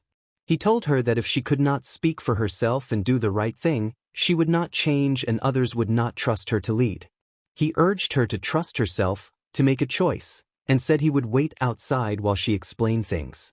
With that, Issei left them to talk. Later, Issei sat on a bench and watched as the girl who had confronted Ichinos ran by in tears while Ichinos walked slowly behind her. Issei remained, and after a while Ichinos returned with the situation resolved. She explained that things had been mended and would return to normal the next day, and she apologized for putting him in that position. Issei reassured her that he was happy to help. Ichinos smiled and acknowledged that she owed him a favor. Issei noticed the warmth of that smile and how it affected him. A different problem arose soon after. The school committee had received a complaint involving pseudo and students from Class C, with accusations that had led to a hearing. Some classmates reacted angrily, insisting the complaint was the result of jealousy and that pseudo would not start trouble without cause. Others warned that without witnesses or clear evidence, pseudo could face expulsion and that the situation might have serious consequences for the class. Issei watched his classmates argue and analyze the crowd. He observed that Sakura appeared especially nervous. Discussion in class grew tense as students debated possible outcomes and the implications for their points and future standing. One classmate suggested that they might be in the dark about the rules and that being cautious was the best approach. Suzun listened to the speculation with a skeptical expression but admitted that they had little concrete information and that hoping for the best might be their only option for the moment. Time passed, and Issei returned to his apartment building. Himari was there with Rinko, who needed help with something, and Ravel was out with friends. Issei was glad to see Ravel developing more social connections. When he reached his door, he noticed shoes by the entrance and heard laughter from inside. Upon entering, found 3 classmates who had decided to use his room as a meeting place. They showed him copies of keycards they had somehow obtained to open the door. Issei reacted with irritation, insisting they should not enter his room uninvited. The others protested when he threatened to take back the room as a meeting place, and Issei, exasperated, resolved to reinforce his door and take steps to keep his personal space secure when he was not present. He had already taken basic measures to protect his belongings and privacy. A knock on the door interrupted the tense moment. Issei opened it to find Suzun standing there. She glanced at the shoes and immediately decided to leave, annoyed by the intrusion. Issei, sensing the awkwardness of the situation and aware that Suzun and the others did not get along well, leaned in and suggested softly that even if she did not like the group, it might be better to stay long enough to share the important news rather than leave everyone in suspense. Suzun sighed as she came inside and began to explain that Sakura had not reacted. Sakura sat with her face on the table, unresponsive. They tried calling her but she did not pick up, and everyone eventually left. Issei stayed on his bed, thinking about the next step. A knock at the door interrupted him. He opened it to find Kushida. They walked through the park together, the paths dotted with other people in the dim light. Kushida said she would try to contact Sakura alone and try to help. Issei noticed the way she tried to appear innocent and helpful, but he could hear the insincerity beneath the act. After a tense exchange, they went their separate ways. Issei returned to his apartment and slept. The next morning Issei and Horikita watched Kushida attempt to speak with Sakura, but it did not seem to be working. Sakura suddenly stumbled and her camera hit the ground. She tried to turn it on but it was broken, and she ran away. Issei worried that fear had consumed her and wondered if she was running from someone or something.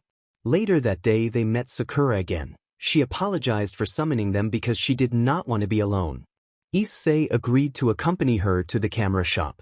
At the store the manager examined the damaged camera and asked about the warranty. Sakura's warranty had expired. When the manager asked Sakura to fill out a form, his manner made her visibly uncomfortable.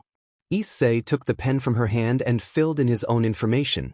The manager quieted after a firm look from Issei. They left the shop, and Sakura apologized again.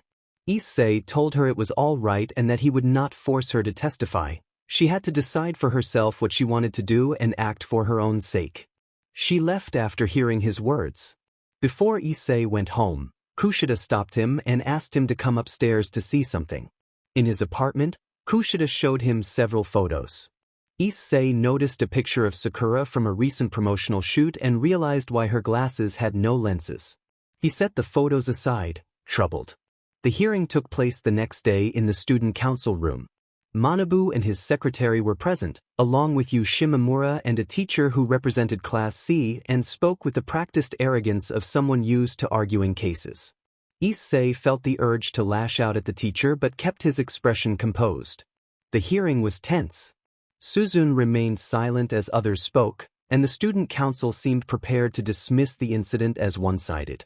Issei realized that if no one stepped up, the outcome would be decided without the whole story. He pinched Suzune's waist sharply to make her stand up. Everyone watched until she rose and glared at him. Issei reminded her that their class reputation was at stake and urged her to speak. Suzune sighed, fixed her clothes, and asked permission to question the 3 accused students before any decision was made. The president of the council allowed it. Suzune asked why the 3 had gone to the science lab accompanied by 2 friends. They replied that they had brought them for extra protection against Sudo's reputation for being brutish. Suzune pointed out that the explanation did not make sense. If they had a martial artist among them, they should have had a chance to overpower Sudo rather than suffer the damage they claimed. Her direct challenge left the group speechless. Even one of the accused brothers looked stunned. Just then, Sakura entered. The room pressed questions at her. A cocky student tried to undermine her, but Sakura gathered herself and presented a card with evidence. The photo on it showed the 3 accused holding Sudo from 3 sides. The image made the cocky student falter. He suggested a compromise, a 2-week suspension for Sudo and 1 week for the Class C students, citing differences in the severity of the incident. Issei found the proposal unacceptable. Suzune stood and declared that Sudo might be brash but he was not stupid, and she believed he was innocent. The council dismissed the meeting for the day and said they would continue the hearing the next day, hoping more evidence would appear. Afterward, Issei spoke privately with Sakura and told her she had done well, but warned that the evidence she had produced only bought time. He cautioned her that lying would lead to severe consequences and urged her to be certain of the truth she presented. Issei left the room with the conviction that Sakura's courage had made a difference and that he believed her. Issei's expression was cold as he listened. Someone reached out and tapped his head, but Issei only tilted it aside slightly. Issei asked whether she was telling the truth and said they would have to wait until tomorrow to be sure. The next morning in class, Issei noticed Sakura looking downcast and distant. Issei told Sakura that if she ran into trouble he and his friends would be there for her, and Sakura managed a small, grateful smile. Issei's phone rang with a message shortly afterward. Later, Issei waited with the others for the 3 students to arrive at the trap they had set. When those students saw the camera, they grew visibly nervous. Issei and Suzune explained that if the students agreed to withdraw their complaint, everyone would pretend the incident had not happened. Ikazaki reached for his phone to call someone, but Suzune snatched it away and taunted him. Ikazaki grabbed at Suzun's sleeves in a struggle. Issei reminded Ikazaki to be careful about the camera, and Ikazaki clenched his teeth and let go. The students agreed to withdraw the complaint. Afterward, Issei met Ichinos and thanked her for helping. Ichinos reassured him that it was all right. Issei's phone rang again, this time with a call traced to Sakura. Issei accepted the call and heard a frightened, abrupt sound before the line went dead. Issei felt a cold dread and used an app to trace the call. He asked Ichinos for help, and Ichinos agreed. When they arrived, Sakura was being assaulted by a man who worked at the facility. Issei intervened immediately and struck the man, stopping the attack. Ichinos and the arriving security guards restrained the man. The assailant protested and insisted lies about Sakura's feelings, but Sakura firmly denied knowing him and demanded that the guards take him away. Issei struck the man again in anger, rendering him unconscious. The guards secured the assailant and took him into custody, and the others escorted Sakura back to her dorm to make sure she was safe. The following day, the situation had been resolved and the assailant would face legal consequences, but everyone understood that the days ahead would be difficult. Later, Issei walked through the rain with Horikita, both holding umbrellas in silence until Issei remarked that her little plan had worked. Horikita accused Issei of having used her. Horikita said that Issei had told her about the lack of a camera in the special room, led her to create false evidence, and forced her to endure the fallout while he stayed in the background. Issei explained that the entire class's reputation had been at stake and that not only she would have suffered if the plan had failed. Horikita reminded him that he had promised to help her ascend to Class A. Issei replied that he intended to help her not only with class issues but in other ways as well. When the light changed and Issei began to walk, Horikita reached out and took his hand, asking what he was thinking and what he wanted. Issei answered that all he wanted was peace and quiet, to have his loved ones close, and to help his friends when needed. Horikita pressed him, asking whether that was the truth or merely what he told himself, and who he really was. A memory flashed through Issei's mind. He had been a child in a bright, white room with other frightened children, and one of them had collapsed clutching his chest. The memory faded, and Issei returned to the present and asked Horikita not to pry into his past, warning that it was not something for the faint of heart. Weeks passed and summer break came. Horikita woke early, stretched, and took a long bath while thinking about how much her life had changed. She reflected on how Issei appeared at school and how his actions had both irritated and helped her. His presence made her laugh and feel frustrated in equal measure. She found herself unsettled by the way her heart reacted to him and, despite the blush that rose to her cheeks, dismissed the thought that it might be anything more than confusion. She sighed, finished her bath, brushed her long hair, and sat on the bed when her phone rang. Issei was on the line inviting her to the beach, but Horikita chose not to accept and ended the call, feeling that nothing between them had changed. At the beach shop, Issei had come along to help pick out swimsuits. Ravel and Himari browsed the racks. Subaru maintained his composed but shy manner. Ravel brought a swimsuit to Issei for his opinion, and Issei complimented her, causing Ravel to smile and blush. Himari asked Issei what he thought of her selection. Issei found it difficult to hide his awkward reaction but offered a supportive response, and Himari decided to buy it. Kanade appeared and asked Issei what he thought of her choice. Issei gave an encouraging thumbs up, which made Kanade laugh happily. When one of the girls changed behind a curtain, Issei grew embarrassed and looked away, feeling flustered but respectfully distant. The group continued their shopping with light-hearted conversation, each trying to find something that felt right for them. Subaru blushed intensely when she noticed Issei turn around with his face flushed as well. She felt like disappearing. Issei commented that Subaru looked good in a swimsuit, and Subaru's embarrassment peaked, but a small pleased flutter warmed her chest. Issei told Subaru that he liked it, and Subaru asked if he really meant it. She protested that he was embarrassing her, and Issei laughed and told her to relax. They all teased each other lightly as they prepared for the beach. Kanade had encouraged Subaru to wear something noticeable at the public beach, and Subaru had agreed, intending to tell anyone who asked that her butler was sick. At the clothing stall, Issei offered to help Himari pick something to wear. Himari initially declined, but Issei insisted and picked a simple white dress.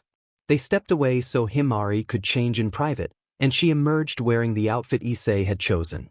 Himari asked Issei what he thought, and Issei admitted that it suited her.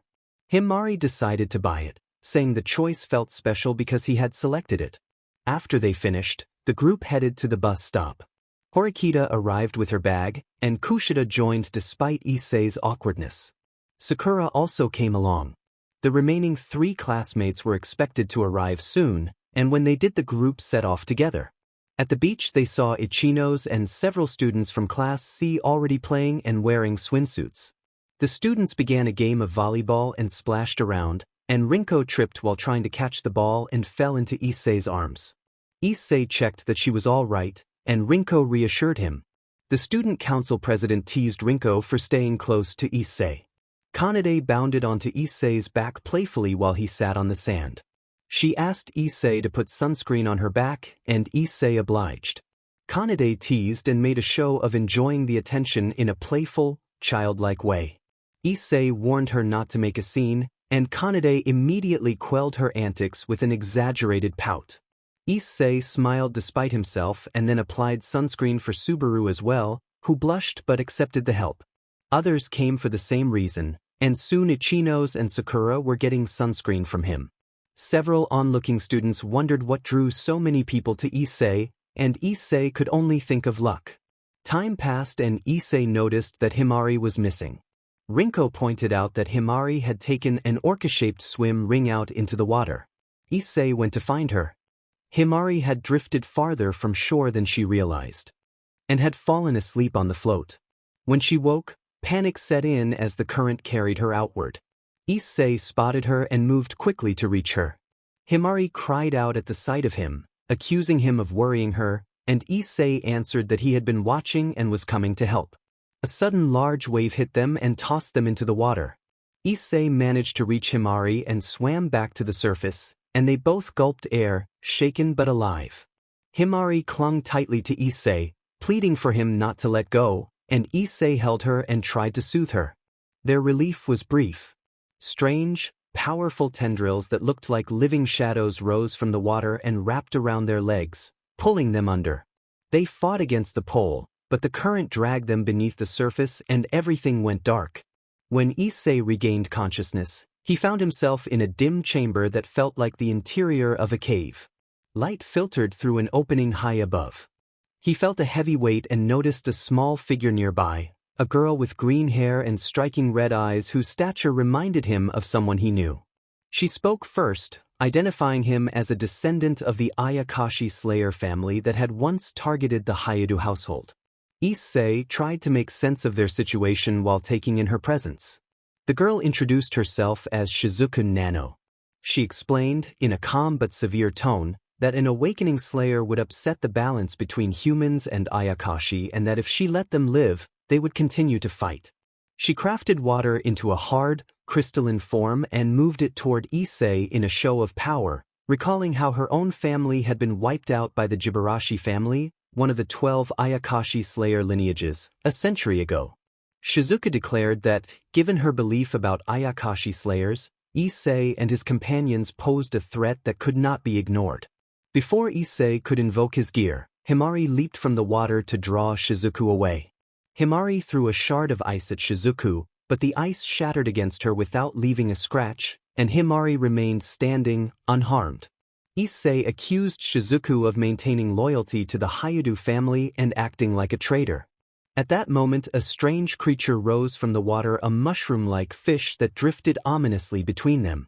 Both of them stared at the creature in surprise. Issei remarked that it looked like a sea creature partnered with Shizuku, but he did not think it would be a real problem. Himari agreed. When there turned out to be 2 such creatures, one of them announced that they intended to tear the pair down.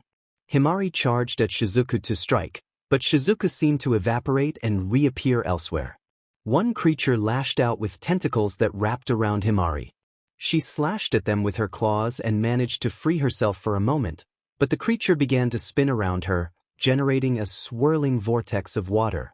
Issei watched the spectacle and thought it looked like an exaggerated scene from a dramatic comic. The swirling water built into a violent current that Himari's blades could not pierce. Issei ordered Shizuku to stop and let Himari go, but Shizuku remained motionless. When his words had no effect, Issei dropped his friendly facade and spoke in a stern voice. A dark aura gathered around him, and shadowed hands formed and became blade-like. Those slashing shapes severed the creature's grasp and pulled Himari free, preventing her from being dragged under. The sea monsters hesitated and then fled, seemingly cowed by the dangerous expression in Issei's eyes. Shizuku, frozen in place, was also unsettled. She had never seen an aura like that before. Issei checked on Himari and asked if she was all right.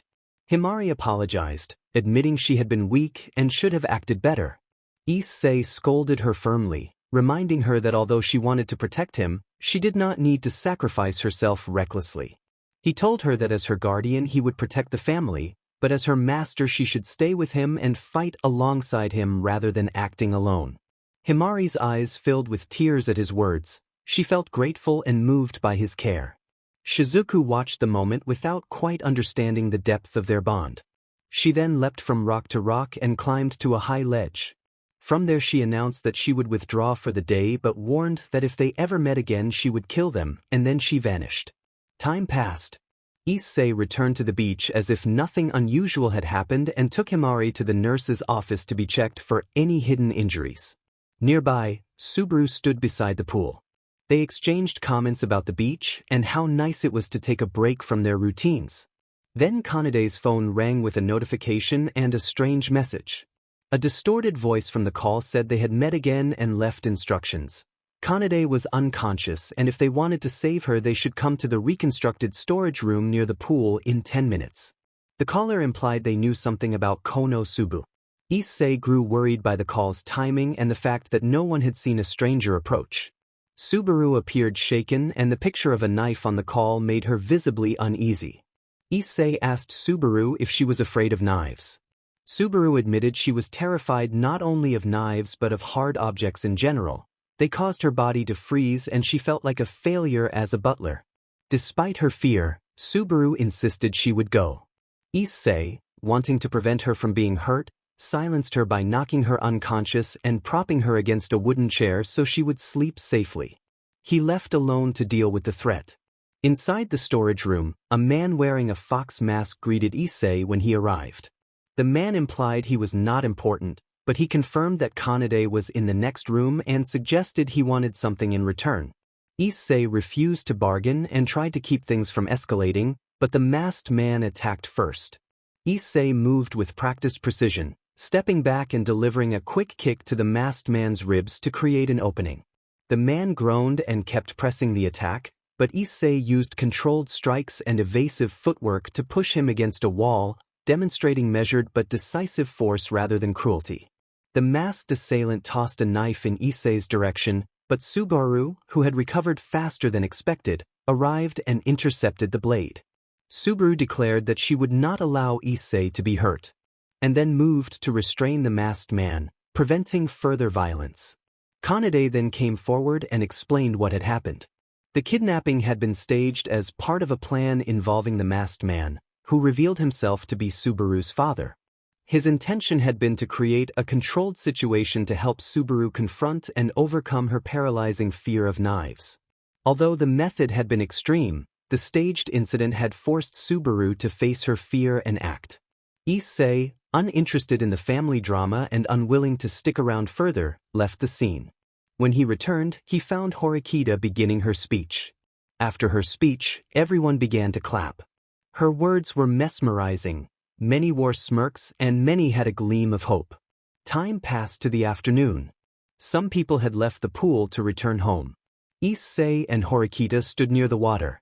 Issei told Horikita that her speech had worked wonders and he had not expected things to go so smoothly. Horikita acknowledged it had not been easy but confirmed that everything had followed Issei's plan and that he had been right about the recording. In Issei's memory he had called Horikita a second time and she had answered, reminding him she had warned him not to get involved. Issei had explained that some boys planned to place a recording device in the women's changing room and he needed her help. The memory ended. Horikita asked whether his actions had been truly necessary. Issei explained that, after the commotion the boys caused and the risk of a fight, he believed what Horikita had done had been for the best. He then asked if she had enjoyed the beach. She replied that she was there only for the good of the class. Issei shrugged and, in a teasing mood, pushed Horikita into the pool. She fell, resurfaced, and demanded to know what his problem was. He apologized but admitted he had to do it. He extended his hand to help her out. She accepted and, as a playful bit of payback, tugged him toward the pool so he fell in as well. Kushida joined in, splashing water like a child, and a few others leapt into the pool for fun. Issei stood in the shallow water smiling. Sakura splashed him and looked apologetic, lowering her face toward the water in a bashful way. Issei patted her head, making her blush. Later, Issei returned home with the others. The outing had been tiring but enjoyable. A red-haired woman named Megumi greeted them and said that food was ready. The group apologized for returning late and explained that they had been enjoying the beach. Megumi waved off the apology and invited Issei in. During the meal, Issei complimented Megumi warmly and insisted she was not old but attractive. Megumi was surprised by his sincerity. Issei hugged Megumi from behind to comfort her, and for a moment both felt a surge of emotion. They shared a quiet, tender moment and then stepped back. Footsteps announced that the other girls had finished washing their hands and were ready to eat. Megumi and Issei composed themselves and joined the meal. Everyone enjoyed the food, and the girls took turns making sure Issei had what he needed. The attention felt healing to him. Later, Issei soaked in a hot bath, thinking about the day's events. A small, teasing presence spoke in his mind, asking whether they would ignore what had happened. Issei pretended not to know what the voice meant, but the voice, Drake, teased him about the attraction he seemed to have for older women and reminded him that many hosts had similar preferences. Drake suggested that Issei's destiny might be giving him hints. Issei protested that his body had merely acted on its own and he did not feel guilty. He admitted that he did find older women appealing. Drake laughed and reminded him that he was the Red Dragon Emperor and that many things in life were new at first. Drake speculated that Valiana would attend future events, given the roles and fates involved, and Issei mused that rivals and unexpected allies could appear as different people. Drake noted that hatred and love were often intertwined across long histories. As Issei pondered, warm bath water bubbled around him. A sudden splash startled him, and a familiar figure, Shizuku, had slipped into the bathing area unexpectedly. Issei was taken off guard, and Shizuku turned, annoyed at the interruption. At that moment, Rinko entered the bathroom and noticed the commotion. Rinko reacted with surprise at seeing another girl there and shouted for Issei to be careful. The situation became a brief, chaotic scramble as everyone tried to sort out the misunderstanding. Himari swung at Shizuku, but the blade passed through air. Shizuku moved behind Issei and wrapped herself around him protectively. Shizuku accused Issei of still intending to fight and warned that she would kill him the next time they met. Issei responded that he had not killed anyone in recent times and that past events were not his fault. Shizuku demanded proof that he would not become like those who had harmed Ayakashi. Issei replied that he did not kill unless necessary to protect those he loved, that he could not be held responsible for the sins of his ancestors, and that both humans and Ayakashi had been responsible for the cycle of violence. He asked why he would spare Shizuku if he intended to kill her like his forebears, and reminded her that he had faced many supernatural foes and was not about to repeat history. His words struck home. Everyone fell silent. Issei then asked for privacy to change his clothes and told everyone to wait in the living room. Himari agreed to his request, and Shizuku stepped aside. Even Ravel, who had been listening, allowed a small, knowing smile. Issei's kindness was still evident. A few minutes later, Issei returned dressed and sat on the couch with Himari and Rinko. He told Shizuku that he felt no hatred toward her and that he understood how revenge could drive people. He also revealed that he was no longer fully human. When Shizuku asked what he meant, Issei explained that he was the current Red Dragon Emperor. He activated the boosted gear and a gauntlet appeared on his hand, demonstrating a power that made it clear this was no ordinary Ayakashi slayer. Issei acknowledged that he could not erase the past, but he promised by his name that he wanted to end the cycle of hatred. He insisted that what had happened should not be allowed to continue and that he would do everything he could to protect all kinds of beings. Shizuku, stunned and overwhelmed by the sincerity of his words, accepted his offer to remain and learn more. Issei welcomed her into the household, and she asked to be taken care of. The others reacted with surprise and quiet relief. Issei's words had bridged a dangerous gap. After the incident with Shizuku had been resolved, Issei awoke from a deep sleep to find someone close. He realized that he had been holding something soft and, when he moved, felt the gentle pressure of a hand keeping his arm in place. Himari greeted him with a playful teasing tone, noting his odd behavior that morning and making light of his state with good-natured ribbing. Issei remembered similar quiet moments, like when a younger companion sometimes slept near his feet, and he accepted the calm atmosphere without embarrassment. Shizuku greeted him in a flat, measured tone and explained that she had come to observe and learn more about the Ayakashi Slayer who now shared their home. Himari, on guard, drew her sword briefly to emphasize caution but did not attack. She challenged Shizuku's right to stay, insisting she would not allow unnecessary threats within their space. Issei observed both women with a wry thought about how the two often clashed, but he did not want to escalate anything. When Issei invited everyone to call him by his given name, explaining that there was no need for formalities, Shizuku smiled and made a teasing, mildly provocative remark in a mischievous tone rather than something heated. Himari moved closer to Issei in a quiet, protective gesture, explaining that they simply sought the warmth and reassurance of being near one another. Issei felt the strength of her attachment. It was possessive but affectionate, and he did not dislike the closeness. The morning settled into a gentle, awkward peace as the household adjusted to the new balance. Issei raised his hand to halt the rising argument and asked everyone not to escalate things. He told Shizuku that he did not care much about her earlier question but requested that she ease the teasing because he preferred peace and quiet. Himari had been about to retort, but Issei reached out and patted her head, which calmed her and made her smile. Issei reminded Himari that jealousy was not healthy and that he considered her family, so he wanted her by his side. Himari smiled and hugged Issei, her tail wagging happily.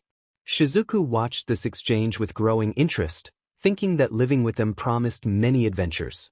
They went to the table for breakfast. Shizuku had prepared the meal, and everyone found it delicious. Himari had intended to do the laundry, but Shizuku had already handled it, and she continued taking care of other chores around the house.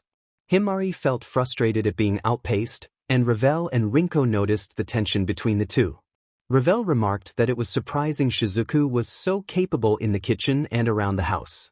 Shizuku explained that she had been taught domestic tasks long before her family had been destroyed by Ayakashi slayers, and that daily chores had once been considered important alongside other skills. Shizuku appeared before Himari and questioned what a sword could do in a peaceful life if there would be no fighting. Issei observed Himari's expression and thought that these peaceful days might be numbered, but he appreciated having more tranquility for now. Ravel, sipping her tea, expressed concern for Himari, noticing the resignation in her. Himari said that it was natural for a blade not to be drawn in times of peace. Ravel suggested that Himari go shopping for supplies, and Himari left to visit the supermarket. Back at the house, Rinko asked Shizuku what her intentions were, noting that yesterday Shizuku had appeared hostile but now seemed to be cooperating. Shizuku explained that she had received different orders earlier. A memory surfaced in which Ayakashi figures had instructed Shizuku to get close to the young Ayakashi slayer and observe him. Shizuku confirmed that she had been told to monitor his behavior rather than to act violently. Issei felt amused by the notion that she had been sent to get close to him. He did not dislike the attention, and he accepted that his life was becoming unpredictable again. Rinko and Shizuku began bickering like children, and Ravel sighed at their antics while feeling a small, quiet twinge of jealousy. She smiled at the thought that Issei might once more become the resolute person he had been. At that moment, a knock came at the door. Issei opened it and found Subaru standing there wearing cat ears. Subaru explained how she had found his house and outlined Kanade's plan. Issei invited her in and summarized the situation for the others. The group reacted in various ways. Some were annoyed, some intrigued, and some indifferent. Subaru found an apron and tried it on.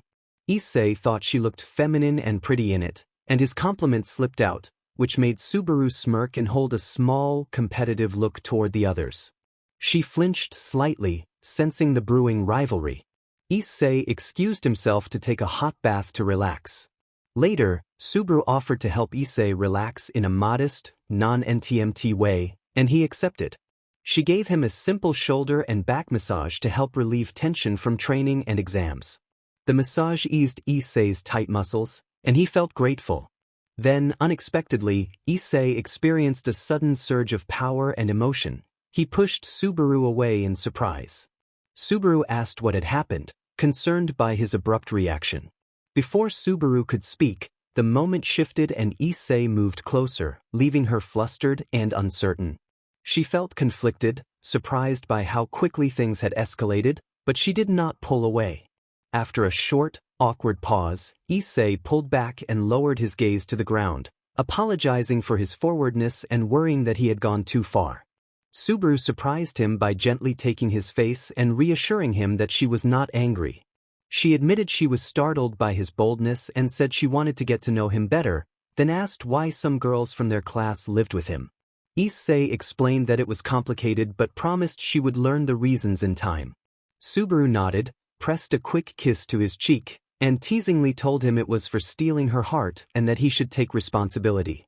Issei was caught off guard by the kiss and by the sudden turn of events. Time passed. Kanade arrived at Issei's house dressed in a maid outfit with a mischievous expression. She greeted Issei and asked how she looked. He took in her appearance and thought the outfit suited her. Subaru stayed quiet, uneasy about what Kanade might be planning.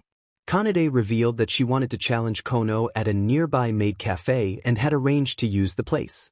Her goal was to persuade Subaru to return home. Issei and the others exchanged looks, and Subaru reluctantly agreed to participate. Kanade invited everyone to come along and they set off. The walk to the cafe would take about 45 minutes, so they paused to rest. Kanade mentioned that Himari had been working at the cafe recently and had been doing well.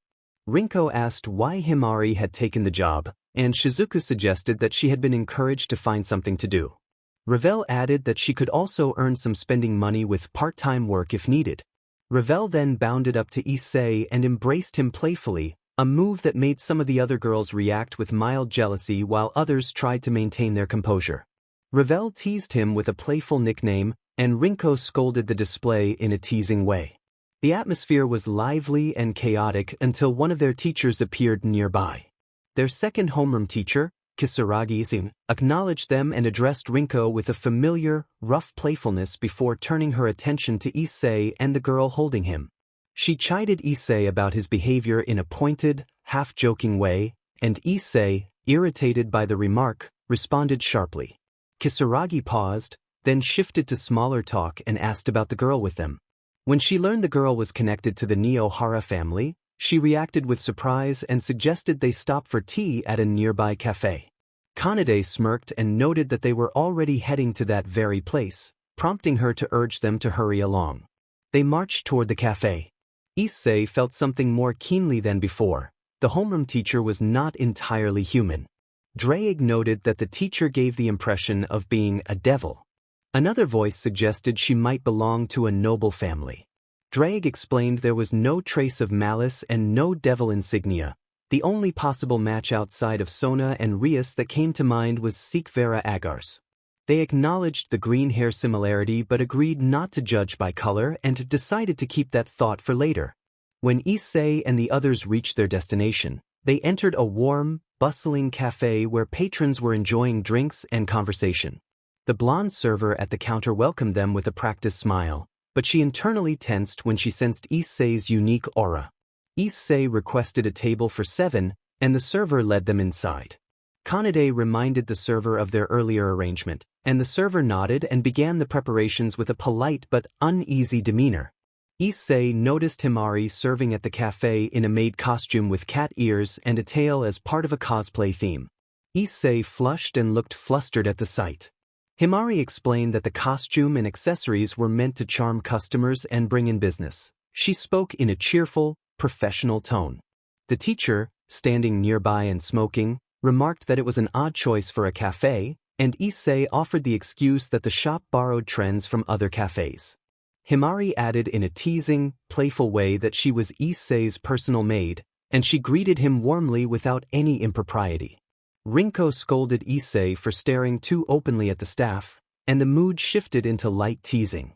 Kanade, with a mischievous glint, organized a harmless little contest to liven the group. An eating and serving challenge meant as a playful test of teamwork. Some members protested, some reluctantly agreed, and the activity stayed firmly on the playful side. A moment of surprise from Kanade caused Subaru to spit out what he had in his mouth, a reaction that later proved fortunate. Rinko continued to chide Issei for his distracting behavior. The teacher, perhaps amused, made a teasing comment about costumes that set Issei's imagination running briefly. He imagined Rinko in a harmless cosplay and immediately grew embarrassed. Shizuku then helped distribute the drinks when the teas arrived. Earl Grey and Assam Darjeeling were set before the group. Shizuku sampled a cup to check the flavor and immediately announced that it tasted wrong and might be poisoned. The group reacted instantaneously. The blonde server's expression shifted, Himari's protective instincts flared. Himari sprang forward to confront the server, moving with fierce speed as she tried to prevent further harm. The blonde dodged and weaved with surprising agility, attempting to avoid direct confrontation while maintaining a calm exterior. A flurry of fast, anime-style movements followed. Himari closed distance with decisive strikes, the blonde evaded and countered with quick footwork, and a small smokescreen of skis was thrown to create confusion. The classroom atmosphere turned tense but remained non-graphic and energetic, like a stylized battle straight out of an action montage. When Himari struck decisively, her attack met no resistance, as if she had hit an empty shell. She noted in her thoughts that there had been no real weight, no life in the contact. The others realized that the woman they had been facing was not the original body but a vessel or projection. Drake and the group observed that if the server had been a spirit of tea, they would have felt a mana signature in the drink itself, but there was none, strengthening the suspicion that this was a manufactured shell. Himari asked the cafe owner if there was any unique cup in the shop that stood out from the others. The owner pointed toward an old British-style teacup with a classic, time-worn look. Himari reached for that cup, and the atmosphere changed instantly. The server's composure flickered as if the vessel had been disturbed. The group concluded that the teacup was somehow connected to the server's true form. They had uncovered that the visible woman might be a facade anchored to an object, and the immediate danger had been exposed. The team prepared to deal with the real threat, focused on protecting the group and finding the truth about the teacher and the mysterious server. Himari reached for the maid's cup and asked the maid to hand it over. The maid tried to take it, but the cup slipped from Himari's hand and flew away. The maid feared something terrible would happen and thought her body might vanish. Nothing broke because Issei dove forward and caught the cup in time, ending up on the floor while the maid tumbled awkwardly on top of him. Issei breathed in relief and thanked her, and the maid asked why he had saved her. Issei explained that he had acted because she had been kind, serving tea to customers and not there to harm anyone, and he said he would like to visit the shop to try her tea. He smiled warmly. The maid blushed and wiped away happy tears. Issei reflected that she had only acted aggressively because she had believed they might kill her. He noted that even fighting had reasons, and he vowed not to let anyone hurt the young master. He added that Lislet had not harbored ill intent and had only been serving customers. Whether spirit or human, the young master could sense such things. Shizuku looked at the maid with a puzzled expression. Shizuku then asked if she could make the young master smile, and Issei admitted that he did not know how. After resolving the situation, they paid for the damages and took Kanade and Subaru home to rest. Everyone returned home to rest, though not all of them slept peacefully. Later, Issei lay in bed and noticed Himari, Rinko, Shizuku, and Ravel dressed in maid outfits. Himari asked if he liked the outfits, and Ravel playfully teased that he seemed embarrassed. The maids announced that they were at his service and said they wanted to show the charm of their cat-maid theme. Before Issei could respond further, they leapt toward him in a playful, cat-like pounce and embraced him in a friendly group hug.